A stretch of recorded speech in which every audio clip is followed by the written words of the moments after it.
And these children must be protected. So, madam, we are with you. You are doing a great job. And God will bless you. Thank you. Emi go there, but she right thing. Emi go my reach out to international communities. Bet it with me. There, but she right thing. Emi go my reach out to them. If you don't start talking about those children and their parents, Emi go my reach out to them. Who are you talking to? Hello. Ẹ bá feel wípé ẹ lè sọ̀rọ̀, èmi ò ní bá yín sọ̀rọ̀, mi ní bá yín mesmerize lórí social media kí n máa bá yín bú èbú. I will continue to talk, I will continue to hammer on what I believe in, and I will continue to speak about those children and their parents. And if you continue like this, ó máa bẹ́yìn yọ ọmọ sọ fún yín. Ada fún ẹ. Ẹ̀yin tó ló máa níyẹn gan pẹ̀lú international community tó ló fẹ́ involve lórí ẹ̀. Ó ló padà mú fídíò ti tèmi yìí jáde o. Torí Yinka TNT, ibi tá a fẹ́ gbin obì sí. Obì ti fẹ́ padà lálẹ́ wù ń bẹ́ẹ̀ ni Yinka jọ nítorí Ọlọ́run. Ọ̀pọ̀lọpọ̀ àwọn èèyàn wọ́n ti gbé fídíò wá bá mi, wọ́n ní kí n máa bẹ̀ gbogbo wa ń bẹ̀ báyìí pé international community yẹn gan ni ó lè kó tètè bá wa involve lórí màtá yìí. Ìyẹn ni òfin ní jẹ́ kí olódodo kó kú sípò ọ̀kà. Òun ni olóore òfin ní kú sípò ìkà o. International community yẹn ni torí international community tó bá ti involve wọn lórí màtá yẹn. Ṣùgbọ́n jẹ́ kí kọ́kọ́ ṣe àwọn analysis kan fún ẹ kó o lè mọ bó ṣe rí o. Ọ̀rọ̀ eléyìí ò ń sọ̀rọ̀ Iraq tó ń fi threatening o lórí fídíò èèyàn. Ipe ìgbà tí yóò sọ pé Iraq kíní kan máa bá wọn pọ̀ ní connection. Ọ̀rọ̀ eléyìí yàtọ̀ sí Iraq o. Orí anybody bá ẹ dá sí yẹn kò kan anybody. Ṣùgbọ́n lórí eléyìí tájọ mọ̀ yìí, èèyàn àwọn tó gbéṣẹ́ fún ẹ làwa máa fi ẹ́ pàrokò ràn bá lọ padà bá wípé 1 billion ò tó bẹ́ẹ̀, 13 ẹ̀ ò tó bẹ́ẹ̀, 16 ẹ̀ ò tó bẹ́ẹ̀, 3 ẹ̀ ò tó bẹ́ẹ̀, 30 ẹ̀ ò tó bẹ́ẹ̀, trillion ẹ̀ ò tó bẹ́ẹ̀. Ó lè ṣe nada. Bring it on Yinka TNT kó wá wo ẹni tó máa padà jẹ gbá. And if care is not taken, sórí lórí màtá ìtàwọn èèyàn bá ẹsọ tó rò tó ń sọrùn kọ́ tó ń halẹ̀ mọ́ everybody wa all over the world. Ọlọ́run má jẹ́ kó jẹ́ pé ìwọ náà máa fi palẹ̀ rògbòdìyàn tó wà lẹ́ẹ̀ mọ́. Ó dẹ̀ pé ó ti ṣe àwọn kan bì kan tán níwà fowó ara ẹ̀ ṣe ra ẹ̀. Ẹ wá wo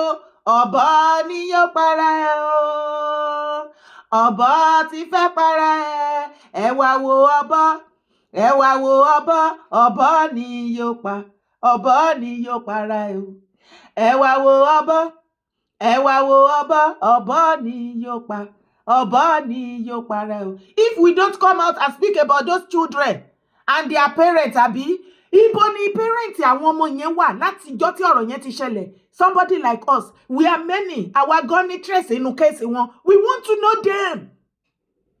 Àwọn tí ọmọ wọn ṣe aláìsí, a fẹ́ mọ̀ wọ́n. Kí wọ́n bọ́ síta ká rí wọn. Now, international community tó lọ fẹ́ gbé wá, ìyẹn ni the best way sẹ́. Ibi tí a fẹ́ gbé obì sí, obì padà lálẹ́ wù ń bẹ̀. Nítorí wípé international community tó bá bẹ̀rẹ̀ tó gbéṣẹ́ yìí fún wọn, tó bá bẹ̀rẹ̀ investigation. Àwọn ò ní ọwọ́ kúdúrú lẹ́yìn tó fẹ́ gbà. Kò sí wípé mo ní connection kan síbẹ̀. Àwọn kì í ṣe ti Nàìjíríà o, mo mọ̀yàn, mo rí yàn, mo ṣe gbá kan. Bí kéèsì yẹn bá ṣe rí, náà ṣe máa investigate ẹ o. Ló bá padà ṣẹ́ṣọ́ ìyà fún Tinubu àti gọ́ọ̀mẹ̀ntì ẹ̀. Inú mi á dùn nígbà tí wọ́n ti ṣe kíní fún mi látàná ni mo ti ń jó jàgídídòdò wípé gbogbo iṣẹ́ tí ọ̀pọ̀lọpọ̀ wa pariwo lọ́n láìpẹ́ Nàìjíríà ti catch fire, ó ti gbé iná, ebi ti pa àwọn èèyàn kú pẹ̀lú pọ́lísì bàbá Tinubu. Ìgbà yẹn ni international community á lè mọ̀ wípé òtítọ́ là ń sọ. Àbọ̀ ọmọ ipá ṣe investigation ni. Investigation yẹn wọ́n á dẹ̀ ṣe débi wípé program giveaway tó fẹ́ ṣe, ǹjẹ́ Oríyọmí ti ṣe àìmọye giveaway program? Of course, yes. Wọ́n á gbé jáde, wọ́n á ní àwọn nǹkan tó wà nílẹ̀ náà ẹ̀rí. Ǹjẹ́ olórí Naomi ti ṣe rí? Màmá àtàwọn family àtàwọn tó ti benefit from it. At least ní Ondo State, wọ́n ní yes. Wọ́n á dẹ̀ tún kó proof náà jáde. Program ti Ìbàdàn. Ṣé wọ́n pín oúnjẹ fáwọn ọmọ ni wọ́n fi kú ni? Àbí báwo wọ́n fún wọn lọ́rùn pa àbí kinní kan? Lára investigation yẹn, Yinka TNT farabalẹ̀ o. Ẹjọ́ lèmi máa ń kọ́ kí tó kọjá ní o. Mo kàn fẹ́ kó mọ̀ wípé o ní wèrè débi tó máa ní dangbana. So, wọ́n á wá jẹ́ kán mọ̀ torí àwọn ìyá ọmọ tó ní ká speak about them wọn tó fẹ́ involve international community wọ́n á ṣẹ̀wọ̀n àwọn gan ló yẹ kán wà níbi tí Oríyọmí àti olórí Naomi ibi tó wà yẹn àwọn ìyá ọmọ yẹn àwọn ló yẹ kó wà ń bẹ̀ ìdí wọ́n make announcement pé wọ́n fẹ́ bẹ̀rẹ̀ nǹkan ní ṣé 8 àbí 10 àárọ̀ ìdí tí wọ́n ṣe ti lọ sùn síbẹ̀ mọ́jú wọ́n á sọ nínú òtútù tó ń gbé àwọn ọmọ kéékèèké tó ń gbé wọn lọ sínú òtútù wọ́n á padà wá sọ ìyẹn number 1 wọ́n á tún jẹ́jọ́ míì wọ́n á ṣàlàyé fún gbogbo àgbáyé pátápátá wípé ìdí tí àwọn ìyá yẹn tí wọ́n ṣe ń gbé ọmọ wọn táwọn fúnra ara àwọn ògùn fẹ́ǹsì tí wọ́n ń gbé àwọn ọmọ kéékèèké tí wọ́n ń jù wọ́n látòrí fẹ́ǹsì tí wọ́n ò mọ bí ibi ibẹ̀ yẹn ṣe jìn sílẹ̀ tí wọ́n ń ju ọmọ tó mọ́ ń forí sọlẹ̀ torí fọ́ tápá kán sọ́rí tẹ́sẹ̀ wọn kán ìdí tí àwọn ìyá yẹn fi hùwà rádaràda yẹn wọn á wá sọ àti oríṣiríṣi nǹkan tó ṣẹlẹ̀ ń bẹ́ẹ̀ 5,000 ọmọ náná nídìí how many people ló wà ń bẹ́ẹ̀ kí ló dé tí wọ́n ti dúró sẹ́wọ̀n tẹ̀ tí ìwọ́nú venue gangan tí wọ́n ti fẹ́ ṣe program Yinka TNT bóyá ó dẹ̀ pé ó ti gbàgbé torí hatred tó ní sí Oríyọmí àti Naomi ó ti rúbọ ẹ lójú o ṣó mọ̀ wípé wọ́n tẹ̀ tí ìbẹ̀rẹ̀ program ṣó mọ̀ pé wọ́n rí program yẹn ṣe dèní lẹ́ni inú everybody á dùn láti jẹ́ kí international community mọ̀ wípé even the program have not been started it has not started. I think Oriyomi said bóyá between 8 or 10. The program itself, the giveaway, Christmas giveaway program have not started at all. They have not even started sharing food, drinks, or anything. So, David Thomas, maybe the food they shared today, or the drinks, or whatsoever, or ni wọ́n ti fi nǹkan sí, or tó fi wọ́n ṣe sacrifice, o program yẹn ò tẹ̀ tí bẹ̀rẹ̀. Ìdí tí àwọn òbí ṣe ju àwọn ọmọ yẹn wọ́n á wá bọ́ síta wọ́n á wá ṣe àlàyé yẹn sí gbòòrò so that ọ̀run á lè kó àwọn aláìṣẹ̀ tí wọ́n tì mọ́lé tó ń jìyà ẹ̀ṣẹ̀ á lè tú wọn sílẹ̀ torí ìjọba international wọn kì í gbè lẹ́yìn onírọ́ o ìyá Yinka TNT rádaràda ẹ̀ pọ̀ ìwọ gan ni ṣe kárí mi ẹ̀ pọ̀ bó ṣe máa ń pè é àbòsí ẹ̀ pọ̀ wọ́n ti máa ń sọ everybody ti máa ń sọ ní online pé o ní àbòsí wàláhì Yinka TNT mo confirm ẹ̀ o ní baba ńlá àbòsí bá ti jẹ́. ok agbẹjọ́rò àwọn ọmọ òrukàn wà á bí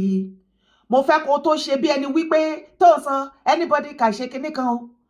nǹkan tó bá ti mú ẹ Yinka TNT lórí ọ̀rọ̀ tó wà lẹ̀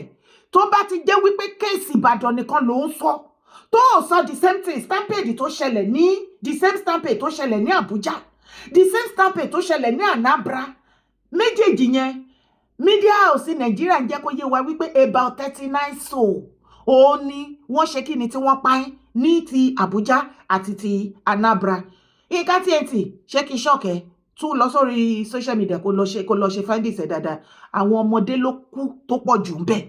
Yinka TNT àti gbogbo ọmọ Yorùbá ọmọ ọkọ Yorùbá tí ẹ ò sá sẹ́yìn ìkákan pé ṣe é rí ni tá a jọ gbé òtítọ́ dání ẹ má jà gbà fọmọ yìí o ó ṣiṣẹ́ fáwọn kan ní ìyẹn Yinka TNT ẹ jẹ́ ká bí Yinka TNT láti ṣe é lọ lórí ọ̀rọ̀ stampede Ìbàdàn tó o bá ti ń sọ̀rọ̀ nípa stampede Ìbàdàn tó o bá ti make mention àwọn organizer ti Anambra táwọn èèyàn kú lọ ọ̀pọ̀lọpọ̀ ọmọdé tí wọ́n kú àtàwọn ìyá wọn tó o sọ ti organizer tí wọ́n organize tàbújá tí àwọn èèyàn kú lọ tó wá jẹ́ títí Ìbàdàn nìkan ló ránṣọ mọ́ ìyẹn la fi máa mọ̀ wípé yes wọ́n gbéṣẹ́ fún ẹni ìyẹn la fi mọ̀ wípé yes ò ń jà fún Adédoyin gẹ́gẹ́ bí wọ́n ṣe sọ ìyẹn la fi máa mọ̀ wípé yes àwọn kan gbéṣẹ́ olórí Naomi fún ẹ ìyẹn ni gbogbo ọmọ Yorùbá fi máa mọ̀ wípé ọ̀tá wa ni ẹ́ ó wá ìtẹ̀síwájú fún ìran ọmọ Yorùbá ibi tó bá yé márèjì àwọn onímárèjì jẹ́délé ní àsìkò ti tó tán bóyá a máa bẹ̀rẹ̀ sí ní gbé fídíò ẹ àwọn old video tó ti ṣe ṣóòfù àtàdánù tó fi ba yé aláyé jẹ́ àbí kò ṣe the same Yinka TNT tó ń kọ́ àwọn èèyàn lórí show bí èyí ọkọ bó ṣe máa lọ máa yan àwọn àlè lọ́lọ́kan òjọ̀kan níta wípé kíní ìyàwó ẹ̀ tí ọkọ bá ń ṣe kíní ìyàwó ẹ̀ nìkan every now and then ó máa ń jẹ́ kí pọ́nrán ẹ má bínú lórí fídíò yìí òun ló gbé wa débẹ̀ o wípé tí ọkọ bá lóyà sí ìyàwó ẹ̀ ó máa ń jẹ́ kí pọ́nrán ọkọ kó kú ọkọ ò ní rẹ̀tẹ̀ láti lóyà síyàwó ẹ̀ Yínká TNT ṣọmọ pé orí ṣó ẹ̀ ló ti sọ tó ti advice àwọn brothers wa tó tì wọ́n wọgbó tó níwọ̀n gbọ́dọ̀ máa lóyà sí ìyàwó wọn mọ́ wọ́n ní láti lọ máa yan àlè lóríṣiríṣi kí wọ́n máa ṣe chọ́chọ́chọ́ kọ́ máa tìbọ̀bí káàkiri torí kí pọ́nrán wọn má bàa kú ìwọ gan-an ló tún kọ́ àwọn sísá wa níbi tí o yan èṣù dé tó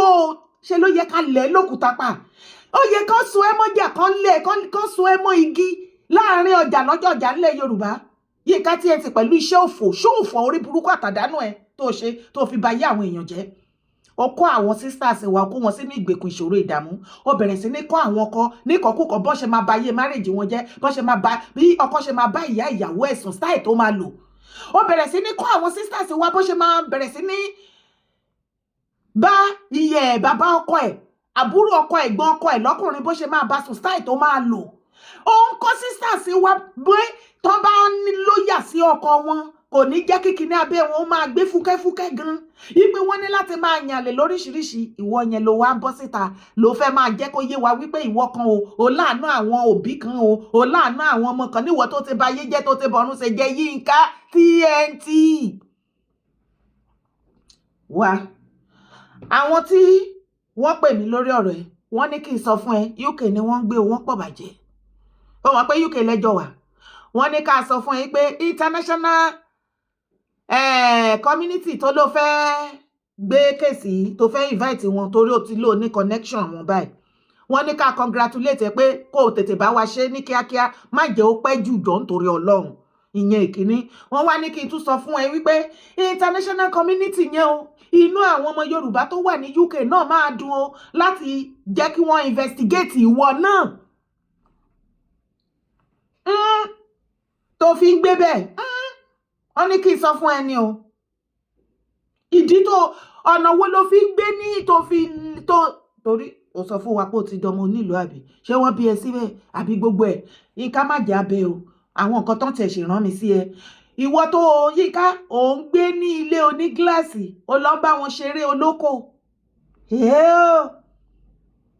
ò ń gbé nílé gíláàsì ò ń ṣeré òkò eré òkúta pẹ̀lẹ́ tiẹ̀ o mo rí pé o ò gbọ́n àwọn wo ló ń halẹ̀ mọ́ wàá jẹ páànù ìyà ìwọ gangan ni wọ́n máa fi kó fa wàhálà tó wà lẹ̀. àbá ẹ̀yìn yọ mi ò ní kankan ẹni tí kíní gan ṣẹlẹ̀ sí wàláì kò lè ronú bẹ́ẹ̀ ṣe ronú inú ẹ̀ máa dùn tó bá dé tó bá rí pé àwọn èèyàn tiẹ̀ wọ́n empathize pẹ̀lú àwọn òbí ọmọ yẹn ìkànnì yín ẹ fẹ́ pa wọ́n lẹ́nu mọ́ káwọn ọmọ yẹn kọ̀ kúkú gífà ẹ fẹ́ pa wọ́n lẹ́nu mọ́ kí àwọn ọmọ tí ìyá ti torí jìyà pé àwọn ló máa fún wọn lóúnjẹ ọjọ́ ọ̀la tí wọ́n ti kú ẹ fẹ́ pa wọ́n lẹ́nu mọ́ kéèyàn kọ́kọ́ má sọ̀rọ̀ lórí rẹ̀. Hello? alábòsí nìyẹn lẹ́ẹ̀kan sí i wọ́n fẹ́ pa àwọn ìyá ọmọ lẹ́nu mọ́ àwọn ọmọ tó ti wò ó wípé òun ló máa tọ́jú wọn lọ́jọ́ alẹ́ lọ́jọ́ arúgbó wọn tán bá ti lè lágbára mọ́ ṣùgbọ́n tán fọwọ́ ara wọn ń gbé ọmọ wọn gba torí fẹ́ǹsì èèyà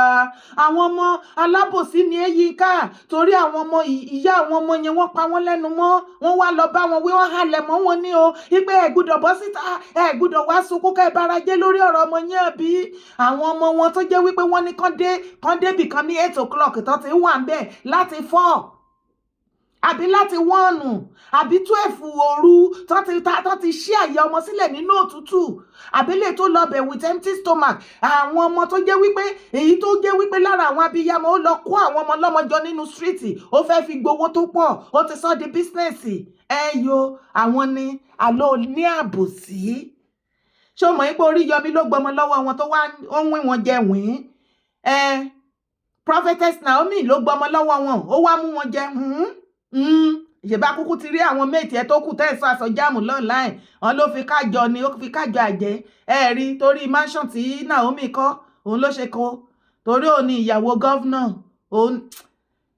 ẹ wá gbé o ẹ jẹ́ kí n sọ kọ́kọ́ fún yẹn ọmọ Yorùbá ẹ má rò wípé gbogbo nǹkan tí Yínká ń ṣe kò lọ́wọ́ politician náà àwọn politician ti gbéṣẹ́ fún ni o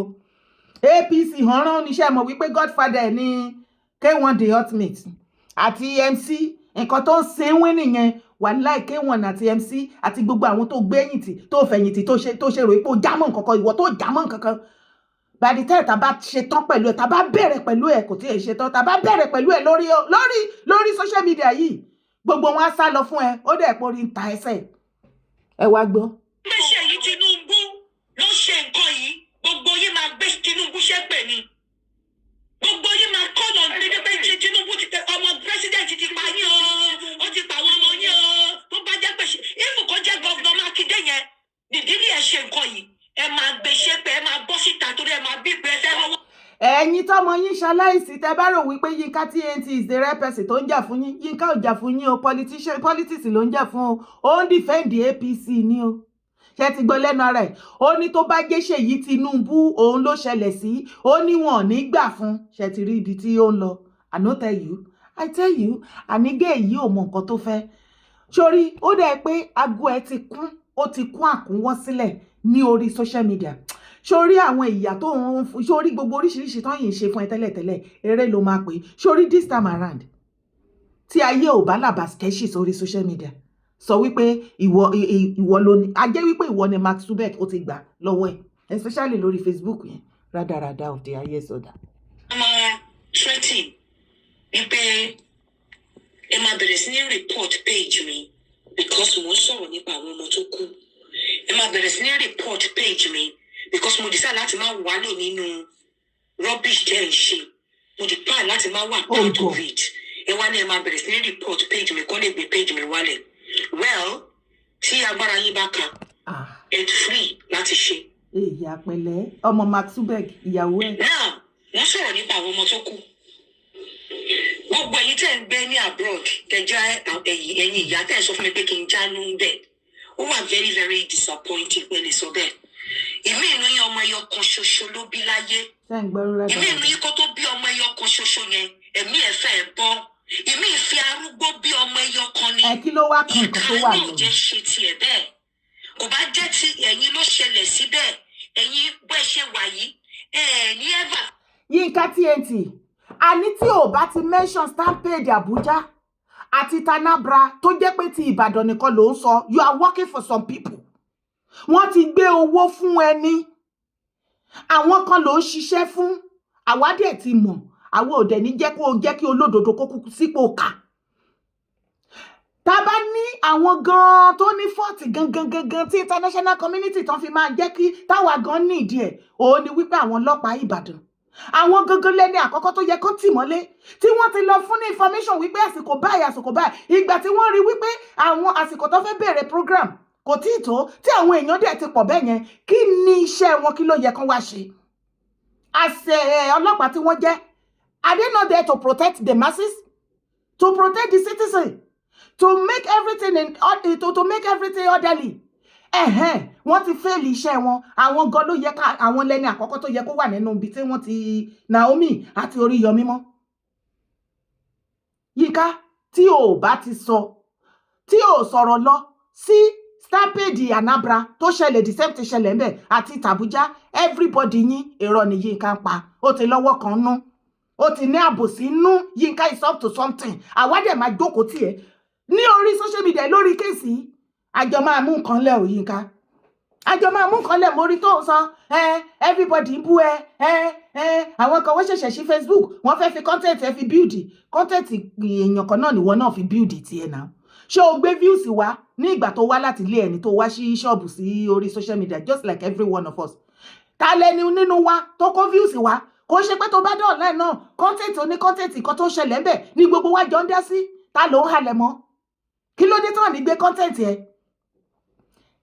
kí ló dé tán ní gbé content ẹ ọ̀nà fẹ́ gbé page ẹ àti kí tún wá ní kí ló dé tán gbé page ẹ ta ni ẹni tí wọ́n ṣe show tó ń sọ òtítọ́ ní orí social media tí wọ́n ti tàpá pẹ̀lú page ẹ péèjì ti tèmi mi ìlè káyé ìgbà tí wọ́n gbé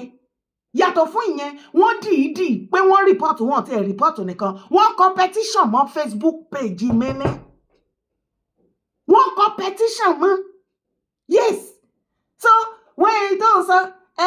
àwọn kan wọ́n fi content àwọn kan ológo àná pẹ̀lẹ́ ògo wo ló wà lára ẹ̀ tán bá sọ wípé àwọn èèyàn ológo mi understand ẹ̀yin tẹ́ ń ṣe iṣẹ́ òlọ́ online o because ó dẹ̀ pé views ti di ògo mọ́ yín lọ́wọ́ ṣé ẹ wà okay so ìjọ tẹ̀ bá ti ní views ògo ti tán lára yín nìyẹn ṣé àwọn followers ẹ 1 point something tó lò ní òun lògo o gbọ́nsẹ̀ ṣé views show tó ń ṣe ní Ọlọ́run má jẹ́ ó para ẹ̀kú ẹ̀yin wo lẹ súnmọ́ Yínká Ẹ̀dẹ̀ bá sọ̀rọ̀ kó má para ẹ̀kú ṣé o fẹ́ kọ́lé sójú omi ni ókè kó lè wà relevant o fẹ́ kó máa trendy everyday jókòó kó o ṣe plus and minus Yínká TNT wo àwọn tó bá ní orí social media tí wọ́n ń dún tó bá léèyàn dún tó ń dún burúkú ní some years back tí wọ́n dẹ̀ máa sọ àtọkùnrin àtobìnrin wọn lọ́mọdé lágbà wọn wípé lórí blue app yí àgàgà Facebook tí ò bá ti sí àwọn kò sí anybody lónìí kọ́ ìwọ tí ọ̀rọ̀ ò bá yé tó ò bá mọ bí ìrìnàjò ayé ẹ̀ ṣe rí kó rọra máa fèsì láìfẹ́ kó rọra máa ṣe jẹ́jẹ́lì kó máa wo aago wọn ṣiṣẹ́